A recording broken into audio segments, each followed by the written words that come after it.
Cansamos de buscar a paz. É uma mentira que a gente está aqui para buscar a paz. Nós queremos a guerra. Nós precisamos de uma guerra. Nós precisamos prender e matar os líderes das facções criminosas que fazem que nós sejamos eternas vítimas. Boa noite, amigos. Bom, eu queria agradecer. Eu não sei fazer essa parte regimental, que na figura do nosso prefeito, cumprimento a todos. Não sei seguir essa ordem regimental, mas na figura do prefeito, da Amanda, de todo mundo, está todo mundo devidamente cumprimentado. Para quem não me conhece, meu nome é Renan Santos, sou um dos fundadores do Movimento Brasil Livre e gosto de arrumar umas confusões aqui com a galera. E, enfim, tenho que manter certo formalismo aqui na forma de me colocar, mas, enfim, acho que vou trazer aqui uma mensagem muito sobre o que nós devemos fazer, sabe? A gente viu boas iniciativas aqui, oriundas do Executivo, boas iniciativas oriundas do Legislativo. E tudo isso, ou quase tudo, em termos de boas iniciativas no combate ao crime, param e sempre param numa legislação, parte dela plasmada na nossa Constituição, que facilita a vida do crime. Temos aqui muitos agentes de segurança aqui, policiais municipais. E quantas vezes eles não saíram às ruas, se colocaram numa posição de risco para a própria vida enfrentando o crime, e ao deter um vagabundo, um criminoso, descobrem que ele sai da delegacia horas depois, ou dias depois, sendo que muitos deles contam com assessoria jurídica do 1º Comando da Capital, em São Paulo, no Rio de Janeiro do Comando Vermelho, contam com ONGs e até setores da própria imprensa que apoiam, estão de olho para ver se houve algum tipo de violação. E eu não tô aqui com um discurso estilo, só vamos matar esses vagabundos. Não, a gente vive num Estado democrático de direito. Se você anda com o celular na rua, você tem que esconder ele, mas o nosso Estado democrático é de direito, ou ele é parcialmente de direito, fazendo com que a sua vida, ou a vida de todos nós, seja impedida de ser executada na sua plenitude, porque nós somos, na prática, os presos nessa situação. Nosso agente de segurança prende os bandidos são soltos e o cidadão fica devidamente preso. E como preso? Se você for olhar, se você mora numa casa, sua casa tem muro ou tem grade, todos aqui. Se você mora num prédio, provavelmente tem um segurança, uma pessoa que vai brecar a entrada de pessoas, porque o seu prédio provavelmente também tem muro e também tem... Porque você é tratado como um animal aqui. A sua casa provavelmente vai ter, se você mora em, numa residência, grades nas janelas. E as portas têm que ser minimamente reforçadas. Se você sai de carro, seu carro vai ter um insufilme. Não blindado, porque não somos ricos aqui, mas você, no mínimo, quer que o bandido não veja a bolsa ou o celular, que ele pode ser roubado. Se você olhar e prestar atenção, boa parte do seu dia é determinado pela falta de segurança pública. Boa parte do dia a dia de qualquer pessoa absolutamente comum é determinado por isso. E a gente no Brasil, como a gente tem uma grande capacidade de adaptação, o brasileiro é muito adaptável, a gente se adapta e dá risada disso. Tem algumas pessoas que compram o famoso celular do bandido. Quem aqui não tem um? Guarda um celular velho, se vai ser assaltado, você dá o celular velho pro bandido. Isso se tornou recorrente e a gente naturaliza, porque na ânsia de tentar talvez viver uma vida normal, a gente cria simulações de mundo real e vai se adaptando. Ora, eu não quero me adaptar a isso. Quando alguma pessoa vai embora do Brasil, ou vai e visita um país de primeiro, ou visita um país de terceiro mundo como a Argentina, fica chocado, nossa, Buenos Aires a vida é normal. Sim, você é tratado como um animal acuado. E todas as vezes que a gente vê campanhas de enfrentamento ao crime na imprensa, a palavra que vem é paz. A palavra é sempre paz. Quem lembra da campanha Sou da Paz, 1997? Pombinha, Sou da Paz, vamos desarmar a população. E eu não sou um dos que acha que armar a população vai resolver isso, tá? Não sou, ainda que eu seja favorável ao direito, do porte e tal. O ponto é, nós tratamos a questão que é uma guerra sob o prisma de alguém que está buscando paz. E as pessoas que querem guerra conosco, as pessoas que fazem com que todos nós vivamos cercados por trás de grades, aceitamos uma situação de paz. Não, eu quero pacificação. Pois bem, eu acho que a chave dessa discussão de hoje é: cansamos de buscar a paz. É uma mentira que a gente está aqui para buscar a paz. Nós queremos a guerra. Nós precisamos de uma guerra.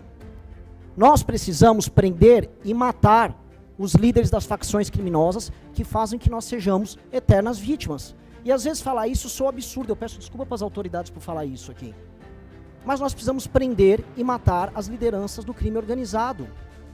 chega do... Assim, nós perdemos vidas de policiais, e é uma coisa muito esquizofrênica, né? O Estado brasileiro paga as forças de segurança, e ao mesmo tempo paga eventos que cantores e heróis para a juventude cantam músicas tecendo lousa a quem mata policiais e forças de segurança.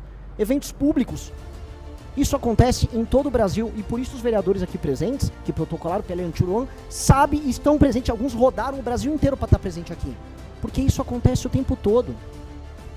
E aí, nós vemos aquelas discussões completamente vazias. Surge, sei lá, uma Tabata Amaral. Precisamos de inteligência. Ora, temos inteligência, o Smart Sampa é inteligência. Mas esses mesmos intelectuais, não, mas veja só, um racismo estrutural no Smart Sampa. Eu vi essa discussão, alguém aqui já deve ter visto também. Não, precisamos agora falar da recuperação deles. Não, antes de recuperar eu quero punir. E é tão libertador a gente falar o que precisa ser feito. Nós precisamos punir, nós precisamos derrotar, nós precisamos retirar os espaços de poder que esses grupos têm. E prestem atenção, é guerra, certo? Se é guerra, nós temos um inimigo. E chega de fingir que o crime organizado não é nosso inimigo. Se é guerra, nós temos um exército, nós temos figuras presentes aqui capazes de enfrentar uma guerra. Mas do que adianta a gente ter uma legislação em que a gente prende e eles são soltos?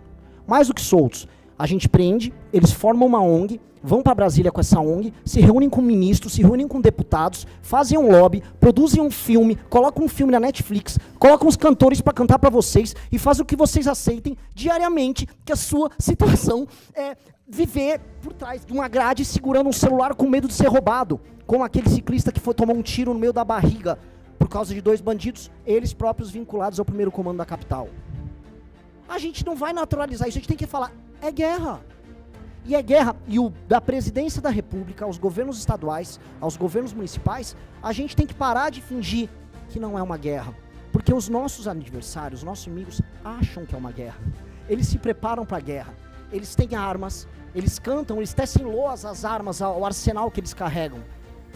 Eles nos enfrentam nas ruas como se guerra fosse.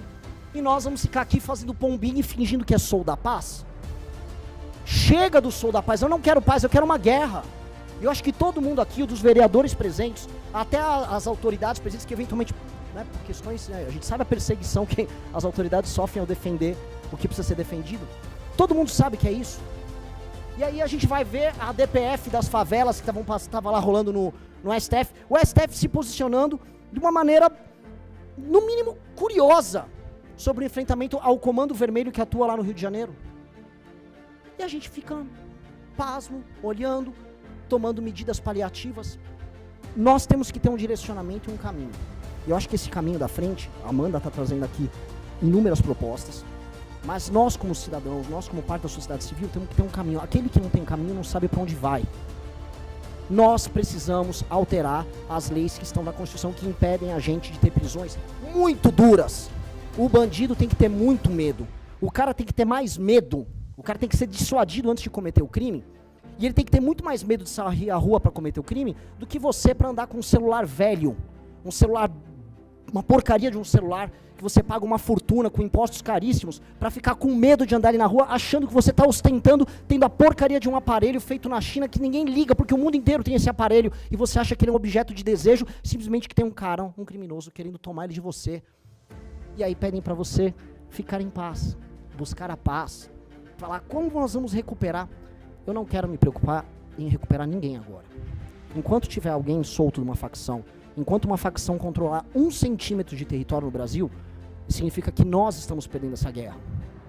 E isso nós temos que propor para nós enquanto geração. Qual é o papel da nossa geração? Aceitar ficar na paz, sendo dominado por esses caras, ou aceitar definitivamente ir para a guerra? Nós temos que ir para a guerra, e é a única coisa que importa. Se tem uma facção que controla um pedaço do território brasileiro, não importa em São Paulo, no Rio, a gente sabe o que está acontecendo no Brasil inteiro. Aqui temos representantes do legislativo do Brasil inteiro. Todo mundo sabe que algum naco do seu estado é controlado pelas facções criminosas. Todo mundo sabe disso. É aberto, é público, é notório. Enquanto nós ficamos fingindo que isso não é um problema e que nós somos reféns no nosso suposto estado, a gente vai ficar se iludindo, vivendo com aquelas casas, com aquelas grades, com até a barriga para o carro entrar, para o carro caber na garagem, né? Com segurança em prédio, para quem pode, e negando o óbvio, nós somos um bando de refém.